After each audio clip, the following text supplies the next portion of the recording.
Hello, it's Saxon4 here and ready for another gameplay footage.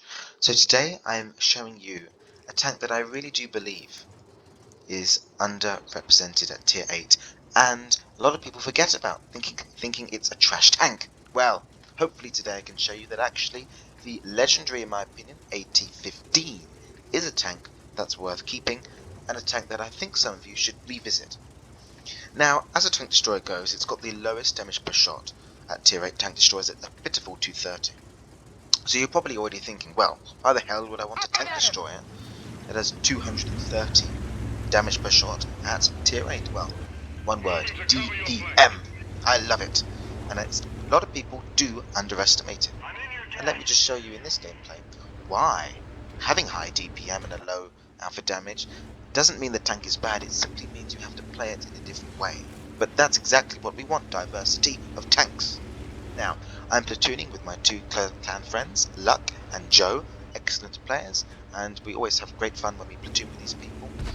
And I always say, World of Tanks is much more interesting and more enjoyable in a platoon. It's not about winning more battles, it's just about having, well, people to talk to, joke about the battles, discuss. I mean, I'm always chatting away on the chat there, even to the random people in the game. And it also, but it does help actually when you're able to pick similar tanks. So in this case, me and Joe are going to work very close together, both breakthrough tank destroyers, and then Luck is going to be spotting on the left flank for us. So me and Joe decide to play aggressively. Now, some players would have hung back and not made the first charge, but when we're heavily armored tanks in mono tier matchmaking, it is much better to play aggressively than to hide, cowering away in the shadows there. Now we have a VK, an Emil, 50 TP, and I think there's one other tank behind the VK here. So we're outnumbered again by double. I decide I am not gonna hide away and fight like children. I'm gonna fight head on. I set my sights on the VK here, loading the gold because, well, why wouldn't you? When it's like this, when every miss is could potentially punish you harshly, just to make sure you're penetrating those shots. And look at that! Did you see the VK bounced on me? Now this is why I love TPM guns. If I had high alpha damage, but lower reload, every time you miss, your effective damage per minute is being lowered much more than when I miss, because my bullets can be loaded in 3.8 seconds. Their bullets going to be loaded in well over 12 seconds. So, in a real life combat situation, in the game I'm talking, the damage per minute is really going to help you. Did you see how quickly I took care of that VK? Mincemeat. So now we've moved up forward. I'm already at just shy of 2,000 damage, 1.8 thousand block, 400 assist, and the game is just starting.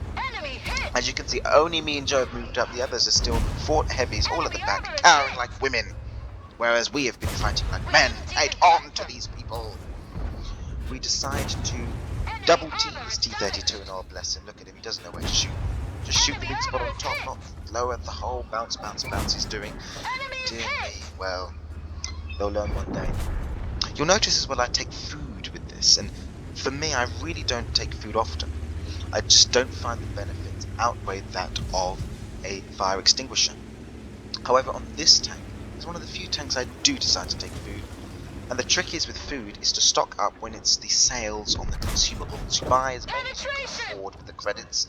That way you're not paying the ridiculous 10,000 credits, you're paying a much less and lower cost, which is going to help with the day-to-day running, especially with a tech tree vehicle like the AT-15 that doesn't get the boosted credit income that you get from premium tanks. Now here you see one of the drawbacks, however, very poor gun elevation, and I am unable to get a shot against the charioteer. Now I'm already doing a very good battle, 3,300 damage, just shy of 1,000 assist, and I decided to do some swimming. As you can see, even with a slow tank like this on this map, they've made it much easier to get across the river now, so you do not have to worry so much about accidental drowning, which this map used to have a lot of back in the day.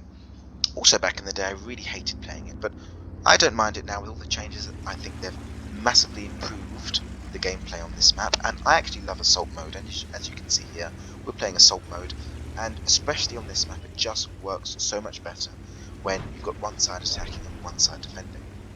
Of course, it doesn't mean just because you're defending you can't push out. Remember, they say attack is the best defense. As you can see, look at how quick I reload here. Able to take down the charioteer and then get another shot in the FCM. If I had a high damage per shot gun, I'd have killed the charioteer and I wouldn't have had a chance to get another shot at the FCM. So do not underestimate the low alpha damage guns, especially at this tier 8. And look at that, 3.7 thousand damage, 2.4 thousand blocked with a very nice armor on the AT-15 and 1.1 thousand assist. And you betcha this was an ace tanker.